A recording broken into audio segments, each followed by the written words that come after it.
এ হয়ে বেশরম মহিলা, তুমি জাতিকে পাপী করে, তোমার অঙ্গ প্রত্যঙ্গ জাতিকে দেখিয়ে জাতিকে জাহান্নামের দিকে ঠেলে দিয়ে তুমি নিজেকে শিক্ষিত মনে করো না।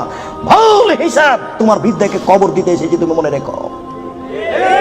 তোমার মুখ দেখলে পাপ হয়, তোমার হাত দেখলে পাপ হয়, তোমার পা দেখলে পাপ হয়, তোমার শরীর দেখলে পাপ হয়, তোমার চুল দেখলে পাপ হয়, তোমার গোটা দেহটাই হচ্ছে অন্যের জন্য পাপের বস্তু। এই ছেলে, তোমার বাপ তোমার বোনকে দিয়ে জাতিকে পাপী করে তোমার বাপ যেন তাহাজ্জুদ পড়ে জান্নাত কিনতে না চাই, বলে গেলাম তোমাকে। আর তোমার বোনকে বলে গেলাম, তোমার বোনের সাথে আমার অনেক কথা আছে, তোমার সাথেও কথা আছে।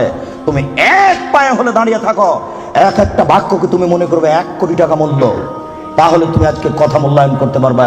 আবারও বলে যাচ্ছি, তোমার বোন জাতিকে পাপী করে নিজেকে যেন শিক্ষিতা মনে না করে।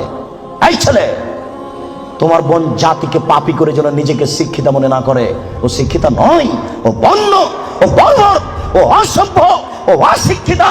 তোমার বোনকে যদি আমি বন্য অশিক্ষিতা প্রমাণ করতে না পারি, আমি জাতির সামনে বক্তব্য দেব না।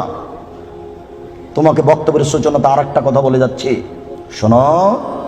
আবু হুরায়রা রাদিয়াল্লাহু তাআলা আনহু বলেন, সিনফান মিন উম্মতি ফিন্নার, আমার উম্মতের 2 শ্রেণীর মানুষ জাহান্নামে যাবে, লাম আরাহুমা, আমি তাদের দেখিনি। আবার শোনো সম্মানিত মুরব্বী, একটু দেখুন, আল্লাহ নবী বলছেন আমার 2 শ্রেণীর মানুষ জাহান্নামে যাবে, আমি তাদের দেখিনি। আমার উম্মতের 2 শ্রেণীর মানুষ জাহান্নামে যাবে, আমি তাদের দেখিনি। আমার উম্মতের 2 শ্রেণীর মানুষ জাহান্নামে যাবে, আমি তাদের দেখিনি। তার 1 শ্রেণীর মানুষ তুমি, আর 1 শ্রেণীর মানুষ তোমার বোন। তোমার বাপকে প্রথমে নাকচ করেছি,